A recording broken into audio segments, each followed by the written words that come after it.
Just একবার ভেবে দেখেন আপনি পৃথিবীর লার্জেস্ট ম্যানগ্রোভ ফরেস্টের মাঝে একটা জাহাজে ভেসে আছেন এন্ড আপনি ফিল করতে পারছেন আপনার চারপাশে ঘুরে বেড়াচ্ছেন নানা ধরনের creature like tiger, crocodile and so on. আমি লাস্ট 3 রাত 3 দিন আমার ফ্লোটিং হাউস দ্যাটস মিন জাহাজ থেকে দেখেছি সুন্দরবনের 7-8টা adventurous spot and bay of বেঙ্গলের মেমোরেবল একটা beach and we was too close to a tiger. একটুর জন্য বেঁচে গিয়েছি। সুন্দরবনকে এত ভিতর থেকে দেখতে হলে আপনাকে অবশ্যই একটা ক্রুজ চুজ করতে হবে। সো আজকের ভিডিওতে এটাই দেখাবো যে বাংলাদেশে একটা লাক্সারিয়াস ক্রুজ ট্যুর বলতে আসলে কি বোঝায়। আমি যেহেতু অ্যাডভেঞ্চারাস জার্নিটাকে কমফোর্টেবল করতে চাচ্ছিলাম so I choose Aral sea cruise. আমি তাদের যে প্যাকেজটা নিয়েছিলাম তাতে ছিল একটা AC room with attach bath and there is 2 window যেখান থেকে আমি হরিণ এন্ড ডলফিন দেখতে পেয়েছিলাম। রুমটা বেশ ভালোই স্পেশিয়াস এন্ড টুকিটাকে অ্যামিনিটিসও থাকে।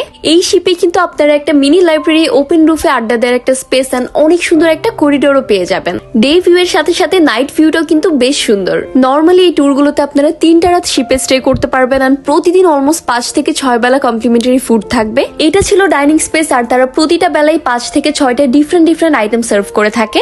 যেমন ফার্স্ট ডে ছিল French breakfast and second day ছিল কোয়েল পাখি ফ্রাই দিয়ে খিচুড়ি আর সাথে এত সুন্দর ভিউ তো থাকবেই। আমার ফার্স্ট ডে ডেস্টিনেশন ছিল দুবলার চর যেটা বাংলাদেশের শেষে বঙ্গোপসাগরের গা ঘেঁষে।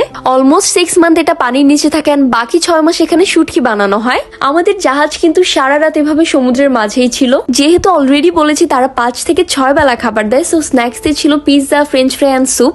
And the funny part is আমি দুবলার চর থেকে মাত্র 50 টাকা দিয়ে 12টা স্কুইড কিনেছিলাম এন্ড ডিনারেও কিন্তু ডেজার্ট সহ 5টা চাইনিজ মিল ছিল। এন্ড একটা কথা মাস্ট বলতে হবে তাদের ফুড কিন্তু আসলেই মজা।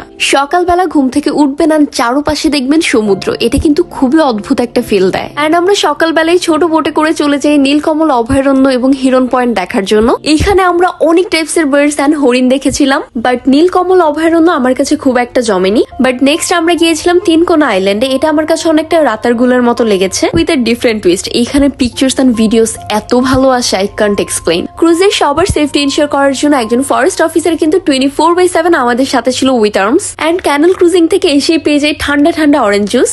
অলসো স্ন্যাক্সে কিন্তু ছিল পপকর্ন এন্ড স্যান্ডউইচ। দুপুরে একটা অসাধারণ বাংলা লাঞ্চ শেষ করে আমরা চলে যাই কটকাতে।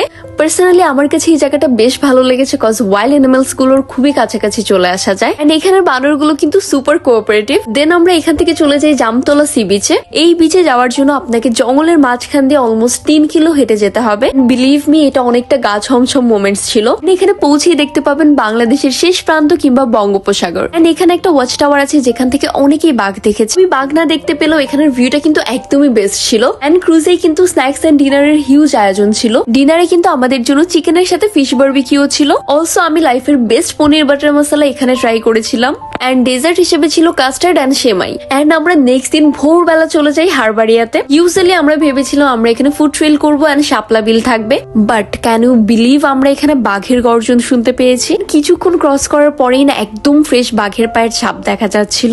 দ্যাটস ক্লিয়ারলি শোজ যে বাঘ কিছুক্ষণ আগে এরিয়াটা ক্রস করে গিয়েছে। এরকম ডেঞ্জারাস একটা সিচুয়েশন ক্রস করে এসে দেখে আমাদের ব্রেকফাস্ট রেডি হয়ে গেছে।